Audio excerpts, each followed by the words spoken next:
Capítulo 24. La llamada acumulación originaria. 1. El secreto de la acumulación originaria. Hemos visto cómo se convierte el dinero en capital, cómo sale de este la plusvalía y cómo la plusvalía engendra nuevo capital. Sin embargo, la acumulación de capital presupone la plusvalía la producción capitalista y está la existencia en manos de los productores de mercancías de grandes masas de capital y fuerza de trabajo. Todo este proceso parece moverse dentro de un círculo vicioso, del que solo podemos salir dando por supuesta una acumulación originaria anterior a la acumulación capitalista, previous accumulation, la denomina Adam Smith. Una acumulación que no es resultado, sino punto de partida del régimen capitalista de producción. Esta acumulación originaria viene a desempeñar en economía política el mismo papel que desempeña en teología el pecado original. Al morder la manzana, Adán engendró el pecado y lo transmitió a toda la humanidad. Los orígenes de la primitiva acumulación pretenden explicarse relatándolos como una anécdota del pasado. En tiempos muy remotos, se nos dice, había, de una parte, una minoría trabajadora, inteligente y sobre todo ahorrativa, y de la otra un tropel de descamisados, haraganes, que derrochaban cuanto tenían y aún más. Es cierto que la leyenda del pecado original teológico nos dice que el hombre fue condenado a ganar el pan con el sudor de su frente. Pero la historia del pecado original económico nos revela por qué hay gente que no necesita sudar para comer. No importa. Así se explica que mientras los primeros acumulaban riqueza, los segundos acabaron por no tener ya nada que vender más que su pelleja. De este pecado original arranca la pobreza de la gran mayoría, que todavía hoy, a pesar de lo mucho que trabajan, no tienen nada que vender más que sus personas, y la riqueza de una minoría, riqueza que no cesa de crecer, aunque haga ya muchísimo tiempo que sus propietarios han dejado de trabajar. Estas niñerías insustanciales son las que M. Thiers, por ejemplo, sirve todavía, con el empaque y la seriedad de un hombre de Estado, a los franceses, en otro tiempo tan ingeniosos, en defensa de la propriété. Tan pronto como se plantea el problema de la propiedad, se convierte en un deber sacrosanto abrazar el punto de vista de la cartilla infantil, como el único que cuadra a todas las edades y a todos los periodos. Sabido es que en la historia real desempeñan un gran papel la conquista, la esclavización, el robo y el asesinato. La violencia, en una palabra. En la dulce economía política, por el contrario, ha reinado siempre el idilio. Las únicas fuentes de riqueza han sido desde el primer momento la ley y el trabajo, exceptuando siempre, naturalmente, el año en curso. Pero, en la realidad, los métodos de la acumulación originaria fueron cualquier cosa menos idílicos.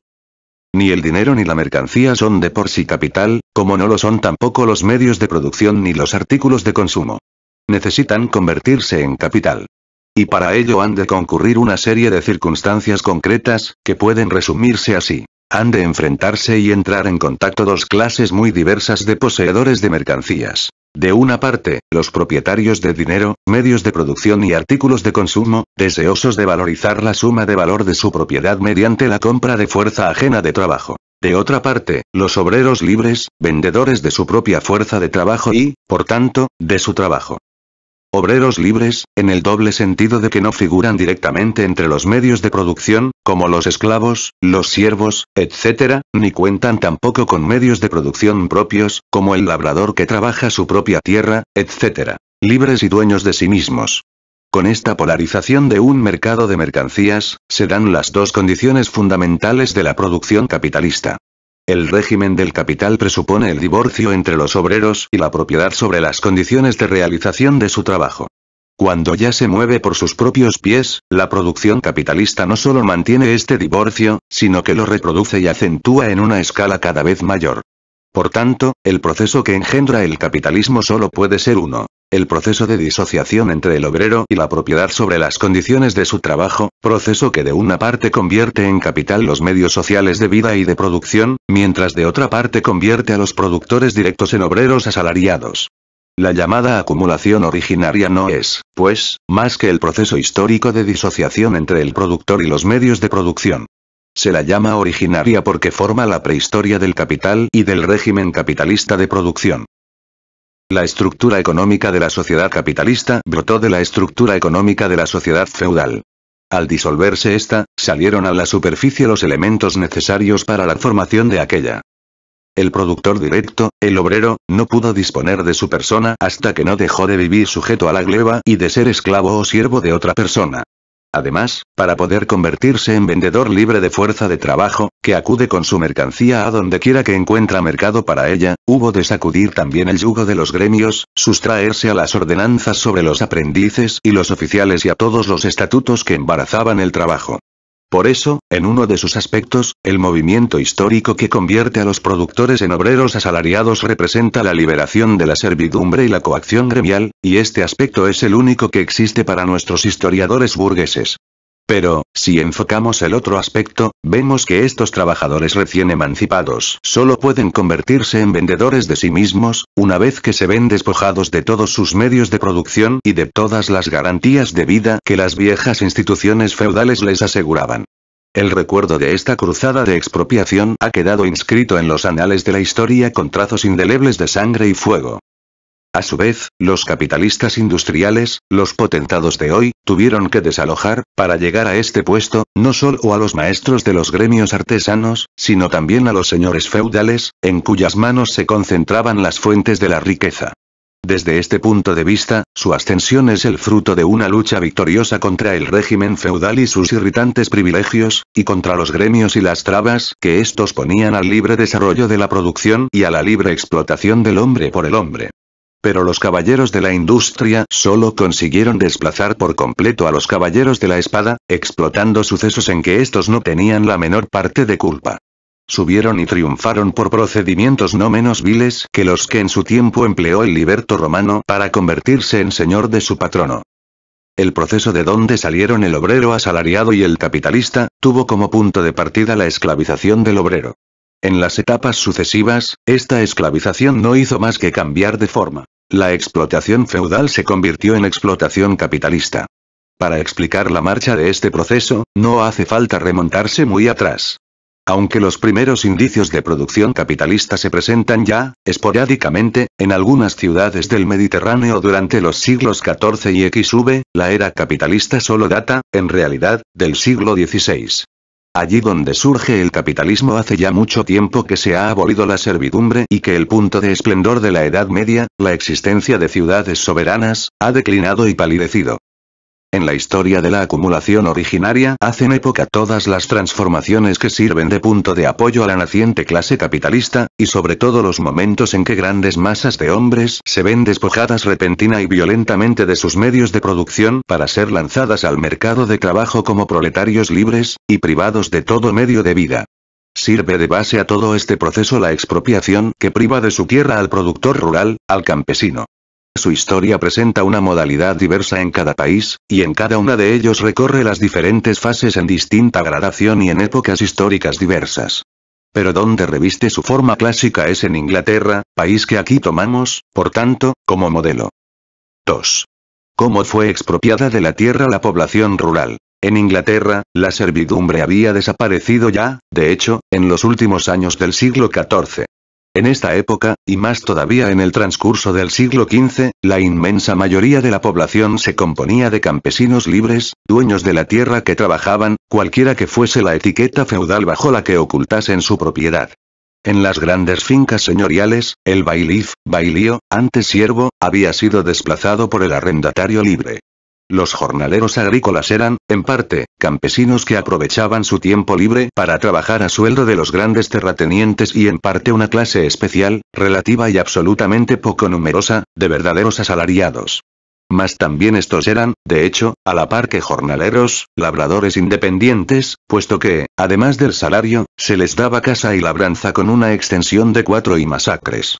Además, tenían derecho a compartir con los verdaderos labradores el aprovechamiento de los terrenos comunales, en los que pastaban sus ganados y que, al mismo tiempo, les suministraban el combustible, la leña, la turba, etc. La producción feudal se caracteriza, en todos los pueblos de Europa, por la división del suelo entre el mayor número posible de tributarios. El poder del señor feudal, como el de todo soberano, no descansaba solamente en la longitud de su rollo de rentas, sino en el número de sus súbditos, que, a su vez, dependía de la cifra de campesinos independientes. Por eso, aunque después de la conquista normanda, el suelo inglés se dividió en unas pocas baronías gigantescas, entre las que había algunas que abarcaban por sí solas 900 de los dominios de los antiguos lores anglosajones, estaba salpicado de pequeñas explotaciones campesinas, interrumpidas solo de vez en cuando por grandes fincas señoriales.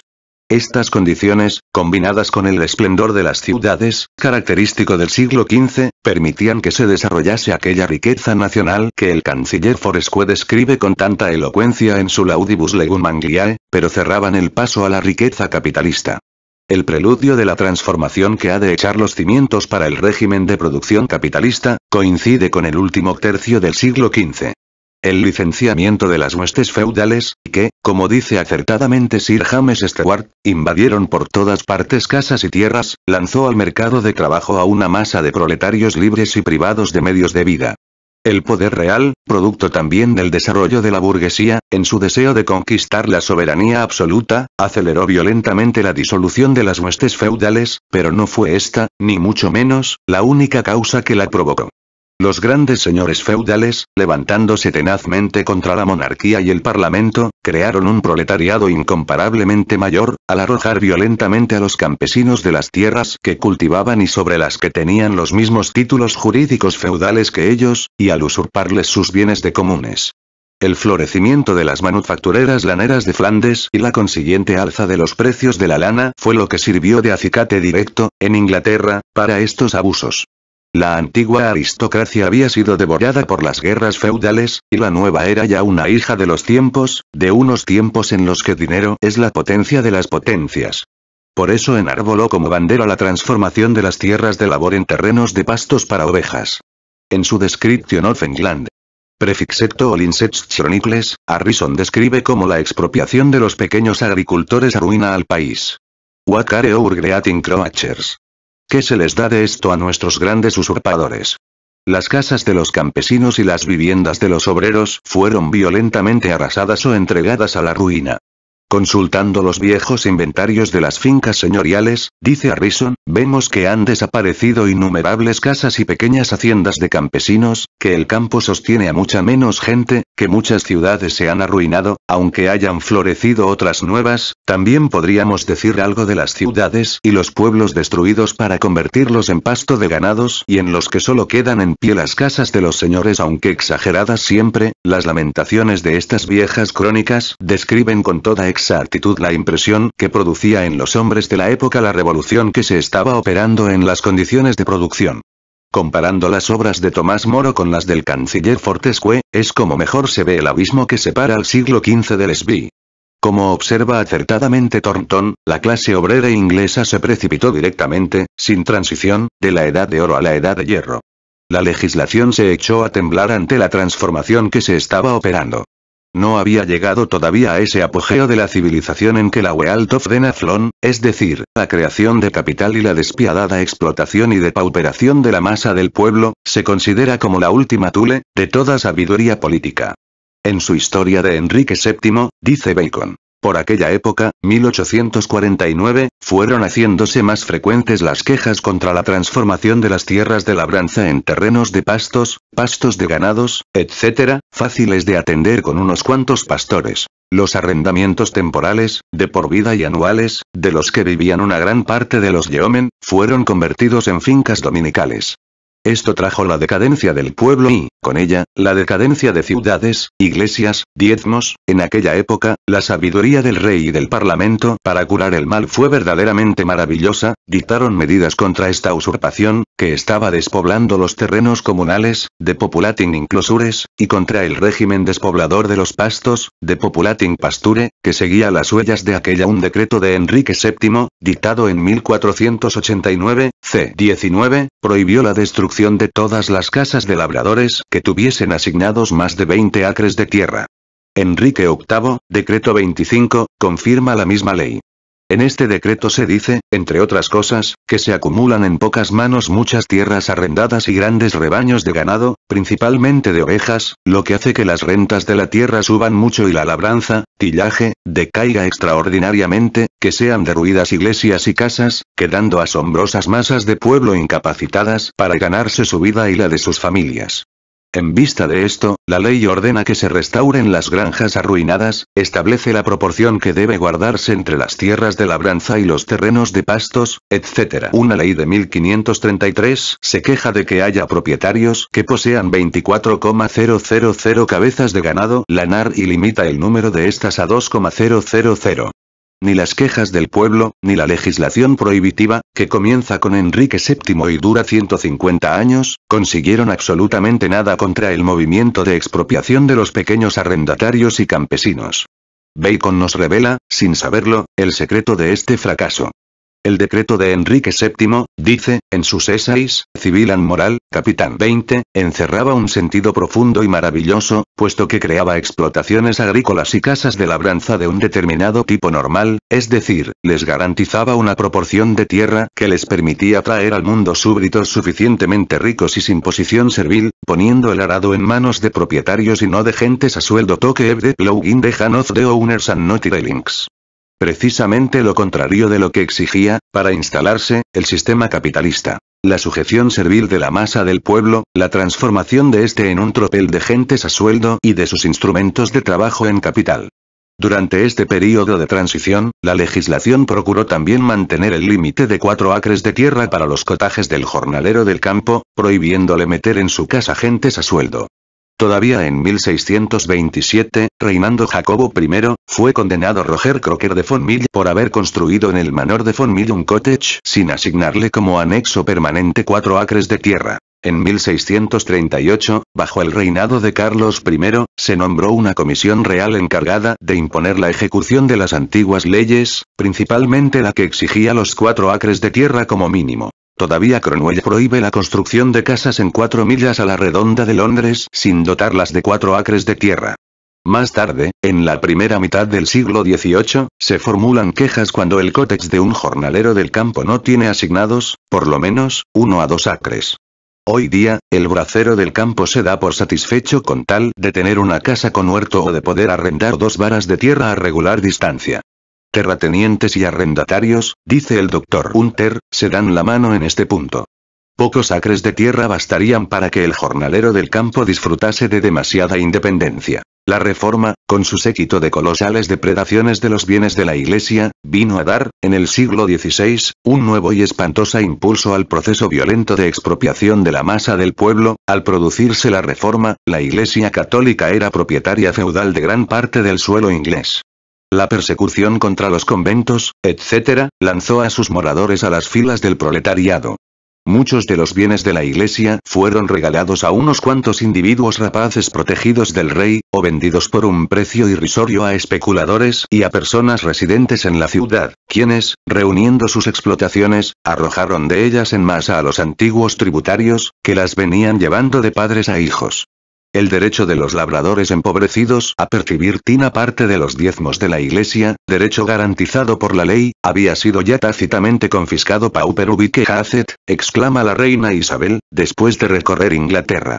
Por fin, en el año 43 de su reinado, el gobierno no tuvo más remedio que dar estado oficial al pauperismo, creando el impuesto de pobreza. Los autores de esta ley no se atrevieron a proclamar sus razones y, rompiendo con la tradición de siempre, la promulgaron sin ningún preámbulo, exposición de motivos. Por el 16, car. y 4, este impuesto fue declarado perpetuo, cobrando en realidad, a partir de 1834, una forma nueva y más rigurosa. Pero estas consecuencias inmediatas de la reforma no fueron las más persistentes. El patrimonio eclesiástico era el baluarte religioso detrás del cual se atrincheraba el viejo régimen de propiedad territorial. Al derrumbarse aquel, este no podía mantenerse tampoco en pie. Todavía en los últimos decenios del siglo XVII, la yeomanry, clase de campesinos independientes, era más numerosa que la clase de los colonos. La yeomanry había sido el puntal más firme de Cromwell y el propio Macaulay confiesa que estos labradores ofrecían un contraste muy ventajoso con aquellos hidalguelos borrachos y sus lacayos, los curas rurales, cuya misión consistía en meterle al señor en casa la arnoza predilecta. Todavía no se había despojado a los jornaleros del campo de su derecho de copropiedad sobre los bienes comunales. Alrededor de 1750, desapareció la yeomanry. En los últimos decenios del siglo XVIII se borraron hasta los últimos vestigios de propiedad comunal de los braceros. Aquí, prescindimos de los factores puramente económicos que intervinieron en la revolución de la agricultura y nos limitamos a indagar los factores de violencia que la impulsaron. Bajo la restauración de los estuardos, los terratenientes impusieron legalmente una usurpación que en todo el continente se había llevado también a cabo sin necesidad de los trámites de la ley.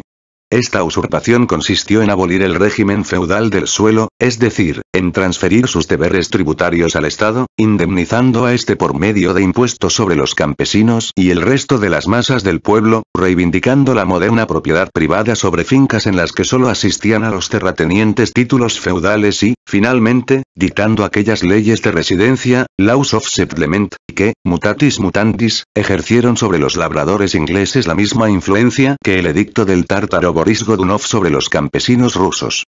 La Glorious Revolution entregó el poder, al ocuparlo Guillermo III de Orange, a los capitalistas y terratenientes elaboradores de plusvalía.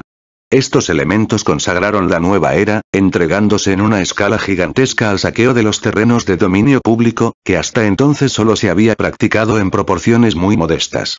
Estos terrenos fueron regalados, vendidos a precios irrisorios o simplemente anexionados por otros terrenos de propiedad privada, sin molestarse en encubrir la usurpación bajo forma alguna. Y todo esto se llevó a cabo sin molestarse en cubrir ni la más mínima apariencia legal. Estos bienes del dominio público, apropiados de modo tan fraudulento, en unión de los bienes de que se despojó a la Iglesia, los que no le habían sido usurpados ya por la Revolución Republicana, son la base de esos dominios principescos que hoy posee la oligarquía inglesa. Los capitalistas burgueses favorecieron esta operación, entre otras cosas, para convertir el suelo en un artículo puramente comercial, extender la zona de las grandes explotaciones agrícolas, hacer que aumentase la afluencia a la ciudad de proletarios libres y necesitados del campo, etc. Además, la nueva aristocracia de la tierra era la aliada natural de la nueva bancocracia, de la alta finanza, que acababa de dejar el cascarón, y de los grandes manufactureros, atrincherados por aquel entonces detrás del proteccionismo aduanal. La burguesía inglesa obró en defensa de sus intereses con el mismo acierto con que la burguesía de Suecia, siguiendo el camino contrario y haciéndose fuerte en su baluarte económico, que eran los campesinos, apoyó a los reyes, desde 1604 y más tarde bajo Carlos X y Carlos Shi, y les ayudó a rescatar por la fuerza los bienes de la corona de manos de la oligarquía. Los bienes comunales, completamente distintos de los bienes de dominio público, a que acabamos de referirnos, eran una institución de origen germánico, que se mantenía en vigor bajo el manto del feudalismo. Hemos visto que la usurpación violenta de estos bienes, acompañada casi siempre por la transformación de las tierras de labor en terrenos de pastos, comienza a fines del siglo XV y prosigue a lo largo del siglo XVI. Sin embargo, en aquellos tiempos este proceso revestía la forma de una serie de actos individuales de violencia, contra los que la legislación luchó infructuosamente durante 150 años. El progreso aportado por el siglo XVIII consiste en que ahora la propia ley se convierte en vehículo de esta depredación de los bienes del pueblo, aunque los grandes colonos sigan empleando también, de paso, sus pequeños métodos personales e independientes. La forma parlamentaria que reviste este despojo es la de los Bills for Inclosures of Commons, leyes sobre el cercado de terrenos comunales. Dicho en otros términos, decretos por medio de los cuales los terratenientes se regalan a sí mismos en propiedad privada las tierras del pueblo, decretos encaminados a expropiar al pueblo de lo suyo. Sir F. M. Eden se contradice a sí mismo en el astuto alegato curialesco en que procura explicar la propiedad comunal como propiedad privada de los grandes terratenientes que recogen la herencia de los señores feudales, al reclamar una ley general del Parlamento sobre el derecho a cercar los terrenos comunales, reconociendo con ello que la transformación de estos bienes en propiedad privada no podía prosperar sin un golpe de Estado parlamentario, a la par que pide al legislador una indemnización para los pobres expropiados. Al paso que los yeomen independientes eran sustituidos por tenants at will, por pequeños colonos con contrato por un año, es decir, por una chusma servil sometida al capricho de los terratenientes, el despojo de los bienes del dominio público, y sobre todo la depredación sistemática de los terrenos comunales, ayudaron a incrementar esas grandes posesiones que se conocían en el siglo XVIII con los nombres de haciendas capitalistas y haciendas de comerciantes, y que dejaron a la población campesina disponible como proletariado al servicio de la industria. Sin embargo, el siglo XVIII todavía no alcanza a comprender, en la medida que había de comprenderlo el XIX, la identidad que media entre la riqueza nacional y la pobreza del pueblo. Por eso en los libros de economía de esta época se produce una violentísima polémica en torno a la Inclosure of Commons. Entresaco unos cuantos pasajes de los materiales copiosísimos que tengo a la vista, para poner de relieve de un modo más vivo la situación. En muchas parroquias de Hertfordshire, escribe una pluma indignada, se han reunido en 3 haciendas 24, cada una de las cuales contaba, por término medio, de 50 a 150 acres de extensión en Northamptonshire y Lincolnshire. Se ha impuesto la norma de cercar los terrenos comunales, y la mayoría de las propiedades creadas de este modo se han convertido en terrenos de pastos. A consecuencia de ello, hay muchas propiedades que antes labraban 1,500 acres y que hoy no labran ni 50, las ruinas de las viejas casas, corrales y graneros, son los únicos vestigios de los antiguos moradores en algunos sitios. 100 casas y familias han quedado reducidas, a 8 o 10, en la mayoría de las parroquias, donde solo se han comenzado a cercar los terrenos comunales desde hace 15 o 20 años, los terratenientes son en la actualidad poquísimos en comparación con las cifras existentes cuando el suelo se cultivaba en régimen abierto. Es bastante frecuente encontrarse condominios de lores enteros recientemente cercados que antes se distribuían entre 20 o 30 colonos y otros tantos pequeños labradores y tributarios, que hoy están acaparados por 4 o 5 grandes ganaderos. Todos aquellos labradores fueron lanzados de sus tierras, en unión de sus familias y de muchas otras a las que daban trabajo y sustento. Los terrenos anexionados por el dueño colindante, bajo pretexto de cercarlos, no eran siempre tierras yermas, sino también, con frecuencia, tierras cultivadas mediante un tributo al municipio, o comunalmente. Me refiero aquí a la inclusión de terrenos abiertos y de tierras ya cultivadas. Hasta los autores que defienden las inclosures reconocen que estos cercados refuerzan el monopolio de los grandes terratenientes, hacen subir el precio de las subsistencias y fomentan la despoblación. También al cercar los terrenos yermos, como ahora se hace, se despoja a los pobres de una parte de sus medios de sustento, incrementando haciendas que son ya de suyo harto extensas. Si el país, dice el Dr. Price, cae en poder de un puñado de grandes colonos, los pequeños arrendatarios en otro sitio, los llama una muchedumbre de pequeños propietarios y colonos que se mantienen a sí mismos y a sus familias con el producto de la tierra trabajada por ellos, con las ovejas, las aves, los cerdos, etc., que llevan a pastar a los terrenos comunales, no necesitando apenas, por tanto, comprar víveres para su consumo. Se verán convertidos en hombres obligados a trabajar para otros si quieren comer y tendrán que ir al mercado para proveerse de cuanto necesiten. Tal vez se trabajará más, porque la coacción será también mayor, surgirán ciudades y manufacturas, pues se verá empujada a ellas más gente en busca de trabajo.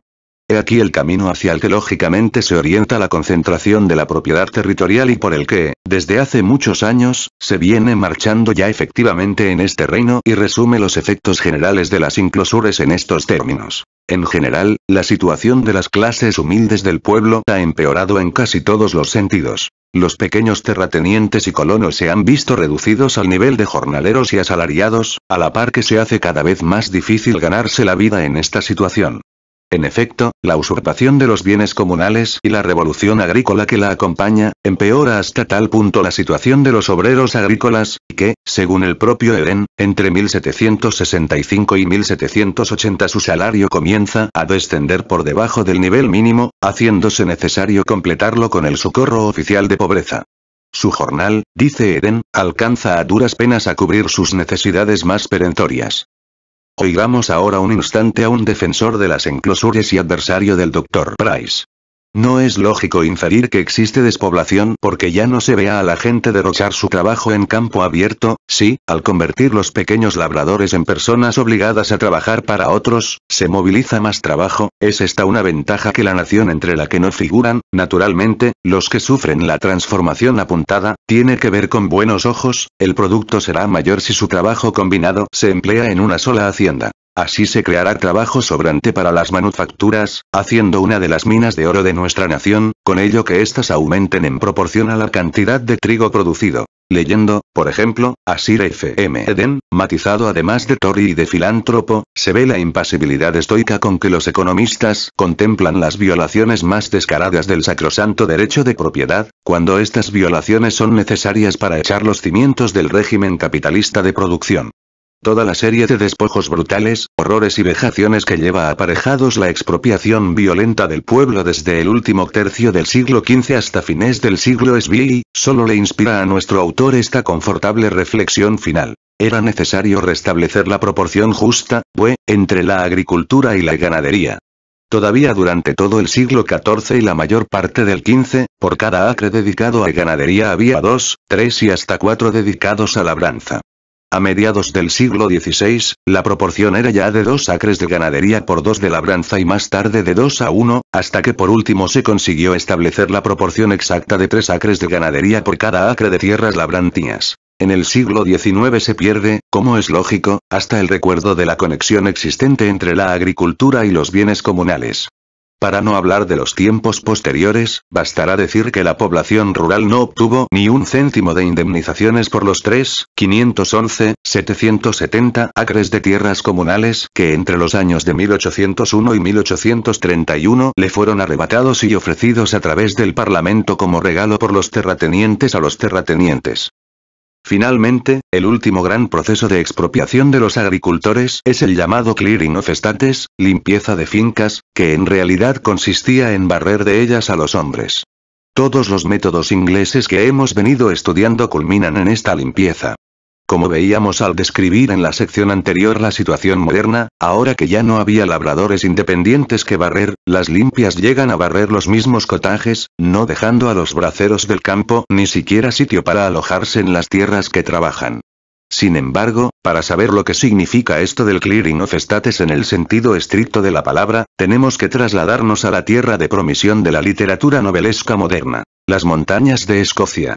Es aquí donde este proceso a que nos referimos se distingue por su carácter sistemático, por la magnitud de la escala en que se opera de golpe. En Irlanda hubo terratenientes que consiguieron barrer varias aldeas a la vez. En la Alta Escocia se trata de extensiones de la magnitud de los ducados alemanes, y finalmente, por la forma especial de la propiedad inmueble usurpada. Los celtas de la Alta Escocia estaban divididos en clanes, y cada clan era propietario de los terrenos por él colonizados.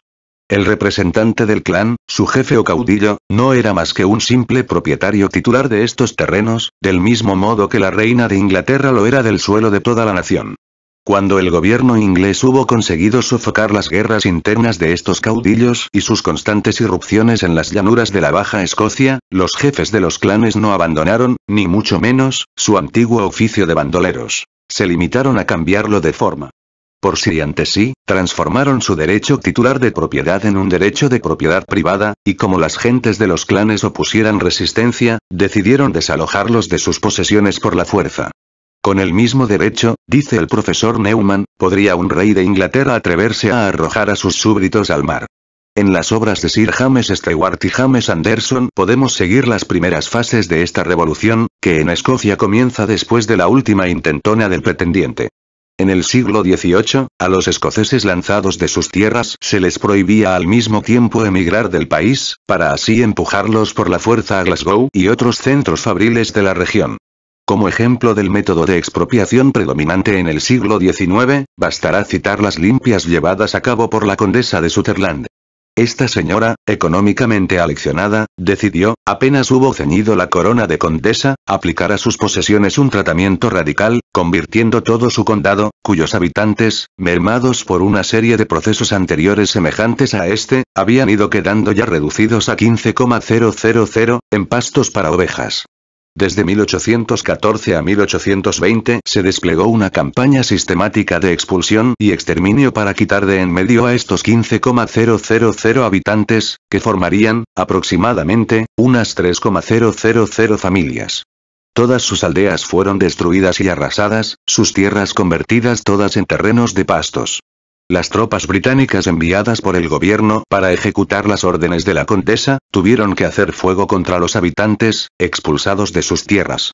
Una mujer vieja pereció abrasada entre las llamas de su choza, por negarse a abandonarla. Así consiguió la señora condesa apropiarse de 794,000 acres de tierra, pertenecientes al clan desde tiempos inmemoriales. A los naturales del país desahuciados les asignó en la orilla del mar unos 6,000 acres, a razón de 2 por familia.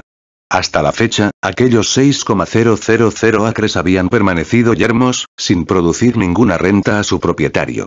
Llevada de su altruismo, la condesa se dignó arrendar estos cereales por una renta media de 2 chelines y 6 peniques cada acre, pues no en vano se trataba de las gentes de un clan que había vertido su sangre por su familia desde hacía varios siglos. Todos los terrenos robados al clan fueron divididos en 29 grandes demarcaciones de pastos, atendida cada una de ellas por una sola familia. Los pastores eran, en su mayoría, criados ingleses de los arrendatarios. En 1825, los 15,000 montañeses habían sido sustituidos ya por 131,000 ovejas. Los aborígenes arrojados a la orilla del mar procuraban, entre tanto, mantenerse de la pesca. Se convirtieron en anfibios y vivían, según dice un escritor inglés de la época, mitad en tierra y mitad en el mar, sin vivir entre todo ello más que a medias. Pero los bravos escoceses habrían de pagar todavía más cara aquella idolatría romántica de montañeses por los caudillos de los clanes. El olor del pescado les dio en la nariz a los señores. Estos, barruntando algo de provecho en aquellas playas, las arrendaron a las grandes pescaderías de Londres, y los escoceses fueron arrojados de sus casas por segunda vez. Finalmente, una parte de los terrenos de pastos volvió a ser convertida en cotos de caza.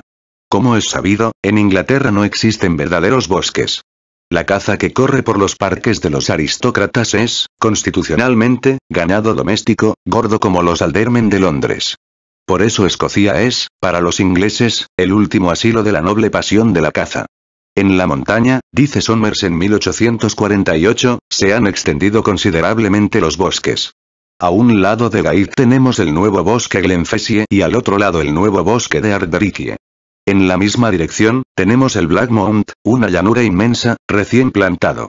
De este a oeste, desde las inmediaciones de Aberdeen hasta las rocas de Oban, se extiende ahora una línea ininterrumpida de bosques, mientras que en otras regiones de la Alta Escocia, se alzan los bosques nuevos de Lochcarshire, Glengarry, Glenmoriston etc. Al convertirse sus tierras en pastizales, los montañeses se vieron empujados a comarcas estériles. Ahora, la caza comienza a sustituir a las ovejas, empujando a aquellos a una miseria todavía más espantosa, los montes de caza son incompatibles con la gente. Uno de los dos tiene que batirse en retirada y abandonar el campo. Si en los próximos 25 años los cotos de caza siguen creciendo en las mismas proporciones que en el último cuarto de siglo, no quedará ni un solo escocés en su tierra natal. Este movimiento que se ha desarrollado entre los propietarios de Escocia se debe, en parte, a la moda, a la manía aristocrática, a la afición de la caza, etc., pero hay también muchos que explotan esto con la mira puesta exclusivamente en la ganancia, pues es indudable que, muchas veces, un pedazo de montaña convertido en coto de caza es bastante más rentable que empleado como terreno de pastos. El aficionado que busca un coto de caza no pone a su deseo más límite que la anchura de su bolsa. Sobre la montaña escocesa han llovido penalidades no menos crueles que las impuestas a Inglaterra por la política de los reyes normandos. A la caza se la deja correr en libertad, sin tasarle el terreno. En cambio, a las personas se las acosa y se las mete en fajas de tierra cada vez más estrechas. Al pueblo le fueron arrebatadas unas libertades tras otras, y la opresión crece diariamente. Los propietarios siguen la norma de diezmar y exterminar a la gente como un principio fijo, como una necesidad agrícola, lo mismo que se talan los árboles y la maleza en las espesuras de América, y esta operación sigue su marcha tranquila y comercial. La depredación de los bienes de la Iglesia, la enajenación fraudulenta de las tierras del dominio público, el saqueo de los terrenos comunales, la metamorfosis, llevada a cabo por la usurpación y el terrorismo más inhumanos, de la propiedad feudal y del patrimonio del clan en la moderna propiedad privada. He ahí otros tantos métodos idílicos de la acumulación originaria. Con estos métodos se abrió paso a la agricultura capitalista, se incorporó el capital a la tierra y se crearon los contingentes de proletarios libres y privados de medios de vida que necesitaba la industria de las ciudades. 3. Leyes persiguiendo a sangre y fuego a los expropiados, a partir del siglo XV. Leyes reduciendo el salario. Los contingentes expulsados de sus tierras al disolverse las huestes feudales y ser expropiados a empellones y por la fuerza de lo que poseían, formaban un proletariado libre y privado de medios de existencia, que no podía ser absorbido por las manufacturas con la misma rapidez con que se le arrojaba al arroyo. Por otra parte, estos seres que de repente se veían lanzados fuera de su órbita acostumbrada de vida, no podían adaptarse con la misma celeridad a la disciplina de su nuevo estado. Y así, una masa de ellos fueron convirtiéndose en mendigos, salteadores y vagabundos. Algunos por inclinación, pero los más, obligados por las circunstancias. De aquí que, a fines del siglo XV y durante todo el SB, se dictasen en toda Europa occidental una serie de leyes persiguiendo a sangre y fuego el vagabundaje. De este modo, los padres de la clase obrera moderna empezaron viéndose castigados por algo de que ellos mismos eran víctimas, por verse reducidos a vagabundos y mendigos. La legislación los trataba como a delincuentes voluntarios, como si dependiese de su buena voluntad el continuar trabajando en las viejas condiciones, ya abolidas. En Inglaterra, esta legislación comenzó bajo el reinado de Enrique VIII. Enrique VIII, 1530. Los mendigos viejos e incapacitados para el trabajo deberán proveerse de licencia para mendigar. Para los vagabundos jóvenes y fuertes, azotes y reclusión. Se les atará a la parte trasera de un carro y se les azotará hasta que la sangre mane de su cuerpo, devolviéndolos luego, bajo juramento, a su pueblo natal o al sitio en que hayan residido durante los últimos 3 años, para que se pongan a trabajar to put himself to labor. ¡Qué ironía tan cruel! Enrique VIII reitera el estatuto anterior, pero con nuevas adiciones, que lo hacen todavía más riguroso. En caso de reincidencia y vagabundaje, deberá azotarse de nuevo al culpable y cortarle media oreja. A la tercera vez que se le sorprenda, se le ahorcará como criminal peligroso y enemigo de la sociedad. Eduardo VI. Un estatuto dictado en el primer año de su reinado, en 1547, ordena que si alguien se niega a trabajar, se le asigne como esclavo a la persona que le denuncie. El dueño deberá alimentar a su esclavo con pan y agua, bebidas flojas y los desperdicios de carne que crea conveniente. Tiene derecho a obligarle a que realice cualquier trabajo, por muy repelente que sea, azotándole y encadenándole si fuere necesario. Si el esclavo desaparece durante 2 semanas, se le condenará a esclavitud de por vida, marcándole a fuego con una S en la frente o en un carrillo. Si huye por tercera vez, se le ahorcará como reo de alta traición.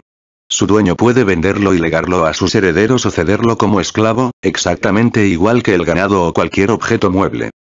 Los esclavos que se confabulen contra sus dueños serán también ahorcados. Los jueces de paz seguirán las huellas a los pícaros, tan pronto se les informe. Si se averigua que un vagabundo lleva 3 días seguidos haraganeando, se le expedirá a su pueblo natal con una V marcada a fuego en el pecho, y le sacarán a la calle con cadenas o empleándole en otros servicios. El vagabundo que indique un pueblo falso será castigado a permanecer en él toda la vida como esclavo, sea de los vecinos o de la corporación, y se le marcará a fuego con una S. Todo el mundo tiene derecho a quitarle al vagabundo sus hijos y tenerlos bajo su custodia como aprendices. Los hijos hasta los 24 años, las hijas hasta los 20. Si se escapan, serán entregados como esclavos, hasta la dicha edad, a sus maestros, quienes podrán azotarlos, cargarlos de cadenas, etc., a su libre albedrío. El maestro puede poner a su esclavo un anillo de hierro en el cuello, el brazo o la pierna, para identificarlo mejor y tenerlo más a mano. En la última parte de este estatuto se establece que ciertos pobres podrán ser obligados a trabajar para el lugar o el individuo que les dé de comer y beber y les busque trabajo. Esta clase de esclavos parroquiales subsiste en Inglaterra hasta bien entrado el siglo XIX, bajo el nombre de roundsmen, rondadores. Isabel, 1752. Los mendigos sin licencia y mayores de 14 años serán azotados sin misericordia y marcados con un hierro candente en la oreja izquierda, caso de que nadie quiera tomarlos durante 2 años a su servicio. En caso de reincidencia, siempre que sean mayores de 18 años y nadie quiera tomarlos por 2 años a su servicio, serán ahorcados. A la tercera vez, se les ahorcará irremisiblemente como reos de alta traición. Otros estatutos semejantes. 18 Isabel C. 1597. Jacobo I. Todo el que no tenga empleo fijo y se dedique a mendigar es declarado vagabundo. Los jueces de paz de las Petty Sessions quedan autorizados a mandarlos azotar en público y a recluirlos en la cárcel, a la primera vez que se les sorprenda, por 6 meses, a la segunda vez por 2 años. Durante su permanencia en la cárcel, podrán ser azotados tantas veces y en tanta cantidad como los jueces de paz crean conveniente. Los vagabundos peligrosos e incorregibles deberán ser marcados a fuego con una R en el hombro izquierdo y sujetos a trabajos forzados. Y si se les sorprende nuevamente mendigando, serán ahorcados sin misericordia. Estos preceptos, que conservan su fuerza legal hasta los primeros años del siglo XVIII, solo fueron derogados por la 12ª C. 23. Leyes parecidas a estas se dictaron también en Francia, en cuya capital se había establecido, a mediados del siglo XVII, un verdadero reino de vagabundos, Royaume destruans. Todavía en los primeros años del reinado de Luis XVI, ordenanza de 13 de julio de 1777, disponía la ley que se mandase a galeras a todas las personas de 16 a 60 años que, gozando de salud, careciesen de medios de vida y no ejerciesen ninguna profesión. Normas semejantes se contenían en el estatuto dado por Carlos V, en octubre de 1537, para los Países Bajos, en el primer edicto de los estados y ciudades de Holanda, 19 de marzo de 1614, en el bando de las Provincias Unidas, 25 de junio de 1649, etc. Véase, pues, como después de ser violentamente expropiados y expulsados de sus tierras y convertidos en vagabundos, se encajaba a los antiguos campesinos, mediante leyes grotescamente terroristas, a fuerza de palos, de marcas a fuego y de tormentos, en la disciplina que exigía el sistema del trabajo asalariado. No basta con que las condiciones de trabajo cristalicen en uno de los polos como capital y en el polo contrario como hombres que no tienen nada que vender más que su fuerza de trabajo. Ni basta tampoco con obligar a estos a venderse voluntariamente. En el transcurso de la producción capitalista, se va formando una clase obrera que, a fuerza de educación, de tradición, de costumbre, se somete a las exigencias de este régimen de producción como a las más lógicas leyes naturales. La organización del proceso capitalista de producción ya desarrollado vence todas las resistencias. La existencia constante de una superpoblación relativa mantiene la ley de la oferta y la demanda de trabajo a tono con las necesidades de explotación del capital, y la presión sorda de las condiciones económicas sella el poder de mando del capitalista sobre el obrero. Todavía se emplea, de vez en cuando, la violencia directa, extraeconómica. Pero solo en casos excepcionales. Dentro de la marcha natural de las cosas, ya puede dejarse al obrero a merced de las leyes naturales de la producción, es decir, entregado al predominio del capital, predominio que las propias condiciones de producción engendran, garantizan y perpetúan. Durante la génesis histórica de la producción capitalista, no ocurre a unas. La burguesía, que va ascendiendo, pero que aún no ha triunfado del todo, necesita y emplea todavía el poder del Estado para regular los salarios, es decir, para sujetarlos dentro de los límites que convienen a los fabricantes de plusvalía, y para alargar la jornada de trabajo y mantener al mismo obrero en el grado normal de subordinación. Es este un factor esencial de la llamada acumulación originaria. La clase de los obreros asalariados, que surgió en la segunda mitad del siglo XIV, solo representaba por aquel entonces y durante el siglo siguiente una parte muy pequeña de la población, que tenía bien cubierta la espalda por el régimen de los campesinos independientes, de una parte, y de otra, por la organización gremial de las ciudades. Tanto en la ciudad como en el campo, había una cierta afinidad social entre patronos y obreros. La supeditación del trabajo al capital era puramente formal. Es decir, el régimen de producción no presentaba aún un carácter específicamente capitalista. El capital variable predominaba considerablemente sobre el capital constante. Por eso la demanda de trabajo asalariado crecía rápidamente con cada acumulación de capital, seguida lentamente por la oferta. Por aquel entonces, todavía se invertía en el fondo de consumo del obrero una gran parte del producto nacional, que más tarde habría de convertirse en fondo de acumulación del capital. En Inglaterra, la legislación sobre el trabajo asalariado, encaminada desde el primer momento a la explotación del obrero y enemiga de él desde el primer instante hasta el último, comienza con el Statute of Labourers de Eduardo III, en 1349.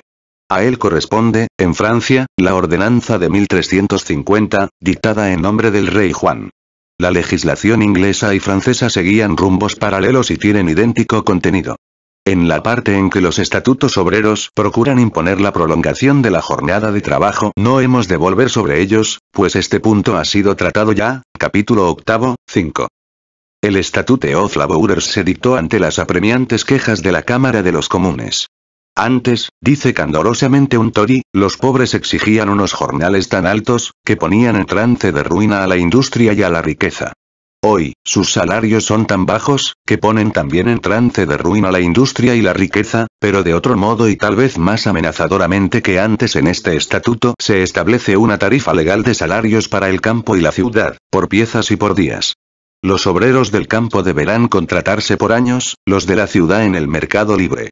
Se prohíbe, bajo penas de cárcel, abonar jornales superiores a los señalados por el estatuto, pero el delito de percibir salarios ilegales se castiga con mayor dureza que el delito de abonarlos. Siguiendo la misma norma, en las secciones 18 y 19 del Estatuto de Aprendices dictado por la reina Isabel se castiga con 10 días de cárcel al que abone jornales excesivos. En cambio, al que los cobre se le castiga con 21. Un estatuto de 1360 aumenta las penas y autoriza incluso al patrono para imponer, mediante castigos corporales, el trabajo por el salario tarifado. Se declaran nulas todas las combinaciones, contratos, juramentos, etc., con que se obligan entre sí los albañiles y los carpinteros. Desde el siglo XIV hasta 1825, el año de la abolición de las leyes anticoalicionistas, las coaliciones obreras son consideradas como un grave crimen. ¿Cuál era el espíritu que inspiraba el Estatuto Obrero de 1349 y sus hermanos menores se ve claramente con solo advertir que en él se fijaba por imperio del Estado un salario máximo? Lo que no se prescribía ni por asomo era un salario mínimo. Durante el siglo XVI, empeoró considerablemente, como se sabe, la situación de los obreros. El salario en dinero había subido, pero no proporcionalmente a la depreciación de la moneda y a la correspondiente subida de los precios de las mercancías. En realidad, pues, los jornales habían bajado. A pesar de ello, seguían en vigor las leyes encaminadas a hacerlos bajar, con la conminación de cortar la oreja y marcar con el hierro candente a aquellos que nadie quisiera tomar a su servicio. El Estatuto de Aprendices 5 Isabel III autorizaba a los jueces de paz para fijar ciertos salarios y modificarlos, según las épocas del año y los precios de las mercancías.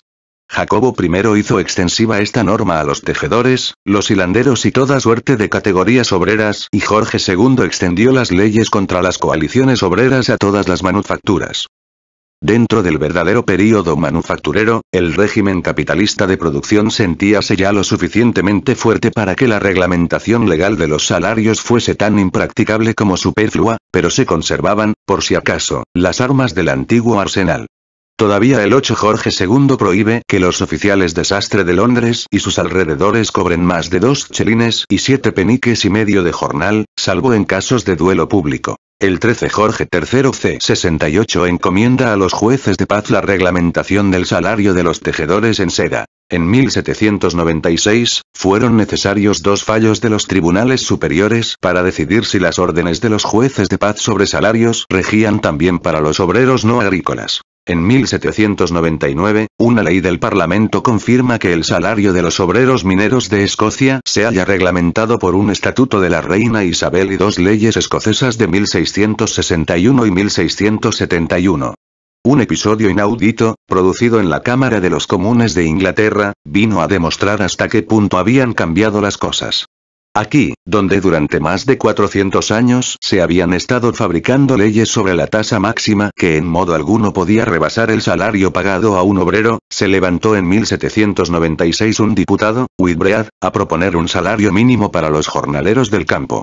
Pitt se opuso a la propuesta, aunque reconociendo que la situación de los pobres era cruel. Por fin, en 1813 fueron derogadas las leyes sobre reglamentación de salarios. Estas leyes eran una ridícula anomalía, desde el momento en que el capitalista regía la fábrica con sus leyes privadas, haciéndose necesario completar el salario del bracero del campo con el tributo de pobreza para llegar al mínimo indispensable. Las normas de los estatutos obreros sobre los contratos entre el patrono y sus jornaleros, sobre los plazos de aviso, etc., las que solo permiten demandar por lo civil contra el patrono que falta a sus deberes contractuales, permitiendo en cambio procesar por lo criminal al obrero que no cumple los suyos, siguen en pleno vigor hasta la fecha. Las severas leyes contra las coaliciones hubieron de derogarse en 1835, ante la actitud amenazadora del proletariado. No obstante, solo fueron derogadas parcialmente. Hasta 1859 no desaparecieron algunos hermosos vestigios de los antiguos estatutos que todavía se mantenían en pie. Finalmente, la ley votada por el Parlamento el 29 de junio de 1871 prometió borrar las últimas huellas de esta legislación de clase, mediante el reconocimiento legal de las trade uniones. Pero una ley parlamentaria de la misma fecha, An Act to Amend the Criminal Law Relating to Violence, Threats and Molestation, restablece, en realidad, el antiguo Estado de Derecho bajo una forma nueva. mediante este escamoteo parlamentario, los recursos de que pueden valerse los obreros en caso de huelga o lockout, huelga de los fabricantes coaligados, unida al cierre de sus fábricas, se sustraen al derecho común y se someten a una legislación penal de excepción, que los propios fabricantes son los encargados de interpretar, en su función de jueces de paz. 2 años antes, la misma Cámara de los Comunes y el mismo Mr. Gladstone, con su proverbial honradez, habían presentado un proyecto de ley aboliendo todas las leyes penales de excepción contra la clase obrera. Pero no se le dejó pasar de la segunda lectura, y se fue dando largas al asunto, hasta que, por fin, el gran Partido Liberal, fortalecido por una alianza con los Tories, tuvo la valentía necesaria para votar contra el mismo proletariado que le había encaramado en el poder. No contento con esto, el gran Partido Liberal permitió que los jueces ingleses, que tanto se desviven en el servicio de las clases gobernantes, desenterrasen las leyes ya prescritas sobre las conspiraciones y las aplicasen a las coaliciones obreras.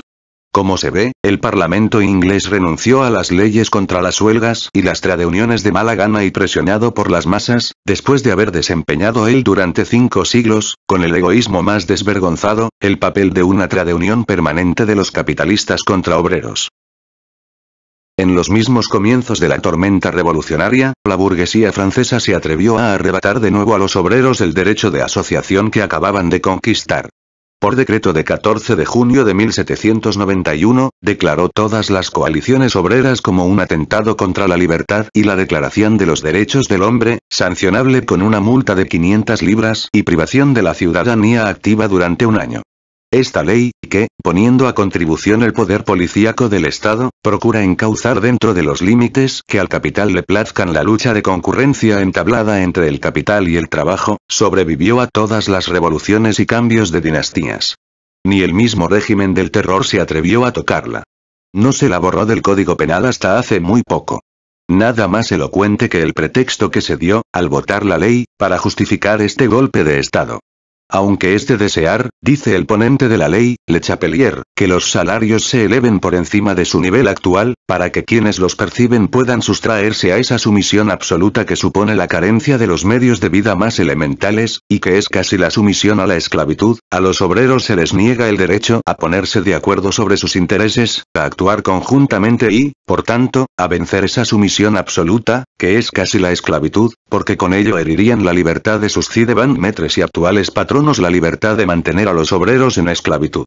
Y porque el coaligarse contra el despotismo de los antiguos maestros de las corporaciones equivaldría, adivínese, a restaurar las corporaciones abolidas por la Constitución francesa.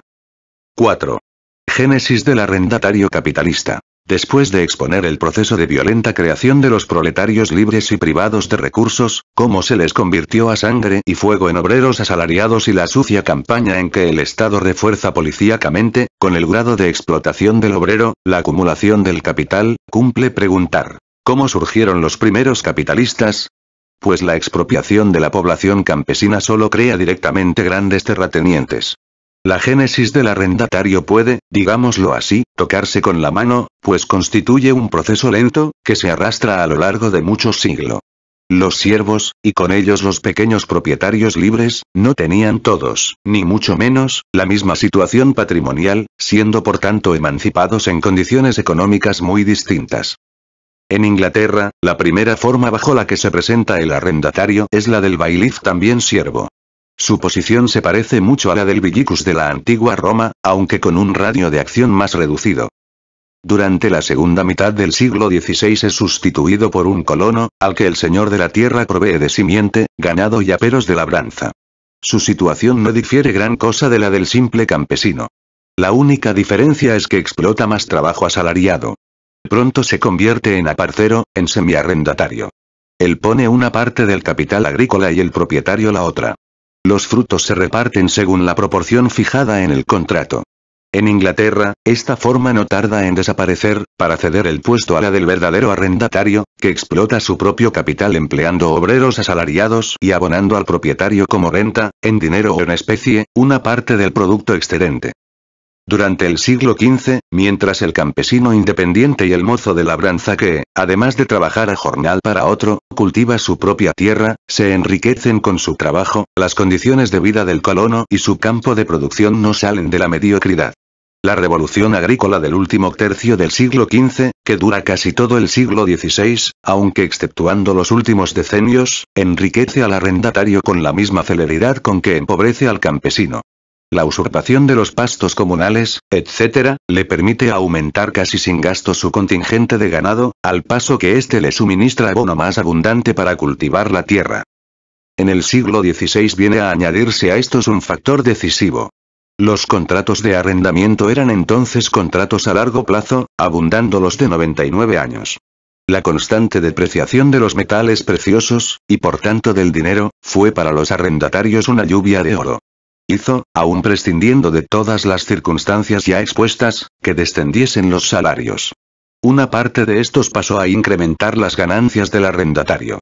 El alza incesante de los precios del trigo, de la lana, de la carne, en una palabra, de todos los productos agrícolas, vino a hinchar, sin intervención suya, el patrimonio en dinero del arrendatario, mientras que la renta de la tierra, que él tenía que abonar, se contraía a su antiguo valor en dinero. De este modo, se enriquecía a un mismo tiempo a costa de los jornaleros y del propietario de la tierra. Nada tiene, pues, de extraño que, a fines del siglo XVI, Inglaterra contase con una clase de arrendatarios capitalistas ricos, para lo que se acostumbraba en aquellos tiempos. 5. ¿Cómo repercute la revolución agrícola sobre la industria? Formación del mercado interior para el capital industrial. La expropiación y el desahucio de la población campesina, realizados por ráfagas y constantemente renovados, hacía afluir a la industria de las ciudades, como hemos visto, masas cada vez más numerosas de proletarios desligados en absoluto del régimen feudal, sabia circunstancia que hace creer al viejo A. Anderson, autor a quien no debe confundirse con James Anderson, en su Historia del Comercio, en una intervención directa de la Providencia. Hemos de detenernos unos instantes a analizar este elemento de la acumulación originaria. Al enrarecimiento de la población rural independiente que trabaja sus propias tierras no solo corresponde una condensación del proletariado industrial, como al enrarecimiento de la materia del universo en unos sitios, corresponde, según Geoffroy Saint-Hilaire, su condensación en otros. A pesar de haber disminuido el número de brazos que la cultivaban, la tierra seguía dando el mismo producto o aún más, pues la revolución operada en el régimen de la propiedad inmueble lleva aparejados métodos más perfeccionados de cultivo, una mayor cooperación, la concentración de los medios de producción, etc., y los jornaleros del campo no solo son explotados más intensivamente, sino que, además, va reduciéndose en proporciones cada vez mayores el campo de producción en que trabajan para ellos mismos. Con la parte de la población rural que queda disponible quedan también disponibles, por tanto, sus antiguos medios de subsistencia, que ahora se convierten en elemento material del capital variable. El campesino lanzado al arroyo, si quiere vivir, tiene que comprar el valor de sus medios de vida a su nuevo señor, el capitalista industrial, en forma de salario. Y lo que ocurre con los medios de vida, ocurre también con las primeras materias agrícolas suministradas a la industria de producción local. Estas se convierten en elemento del capital constante. Tomemos, por ejemplo, a los campesinos de Westfalia, que en tiempos de Federico II, aunque no seda, hilaban todos lino, y una parte de los cuales fueron expropiados violentamente y arrojados de sus tierras, mientras los restantes se convertían en jornaleros de los grandes arrendatarios. Simultáneamente, surgen grandes fábricas de hilados de lino y de tejidos, en las que entran a trabajar por un jornal los brazos que han quedado disponibles. El lino sigue siendo el mismo de antes. No ha cambiado en él ni una sola fibra, y, sin embargo, en su cuerpo se alberga ahora un alma social nueva, pues este lino forma parte del capital constante del dueño de la manufactura. Antes, se distribuía entre un sinnúmero de pequeños productores, que lo cultivaban por sí mismos y lo hilaban en pequeñas cantidades, con sus familias. Ahora, se concentra en manos de un solo capitalista, que hace que otros hilen y tejan para él. Antes, el trabajo extraordinario que se rendía en el taller de hilado se traducía en un ingreso extraordinario para innumerables familias campesinas, o también, bajo Federico II, en impuestos pour le rôle de Prusse. Ahora, se traduce en ganancia para un puñado de capitalistas. Los usos y los telares, que antes se distribuían por toda la comarca, se aglomeran ahora, con los obreros y la materia prima, en unos cuantos caserones grandes, que son como cuarteles del trabajo. Y de medios de vida independiente para hilanderos y tejedores, los usos, los telares y la materia prima se convierten en medios para someterlos al mando de otro y para arrancarles trabajo no retribuido. Ni en las grandes manufacturas ni en las grandes granjas hay ningún signo exterior que indique que en ellas se reúnen muchos pequeños hogares de producción y que deben su origen a la expropiación de muchos pequeños productores independientes. Sin embargo, el ojo imparcial no se deja engañar tan fácilmente.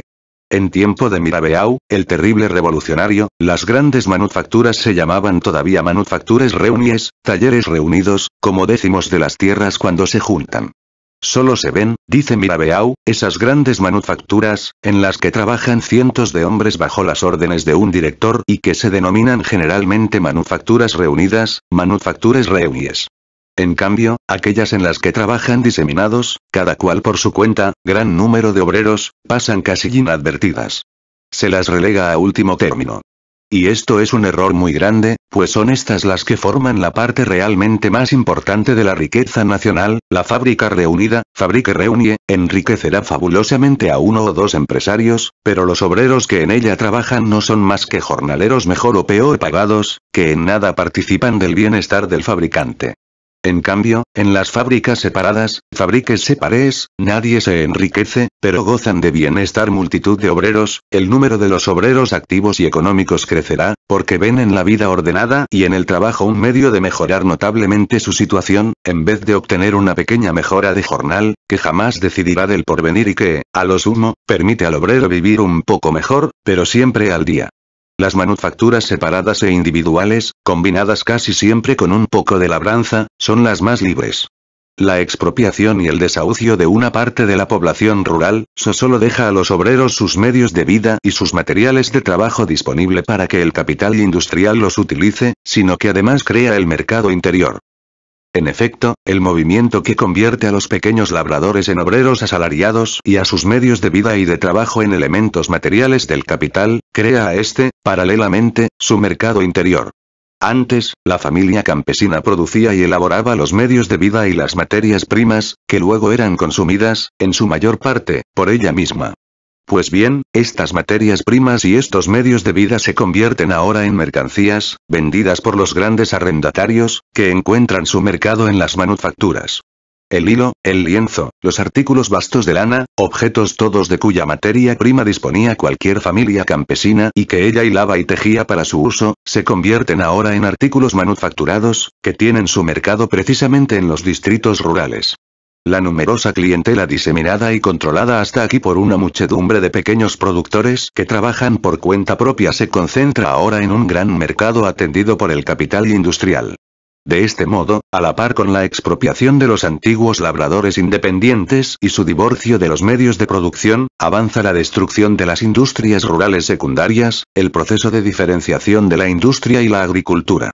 Solo la destrucción de la industria doméstica rural puede dar al mercado interior de un país las proporciones y la firmeza que necesita el régimen capitalista de producción. Sin embargo, el verdadero período manufacturero no aporta, en realidad, ninguna transformación radical.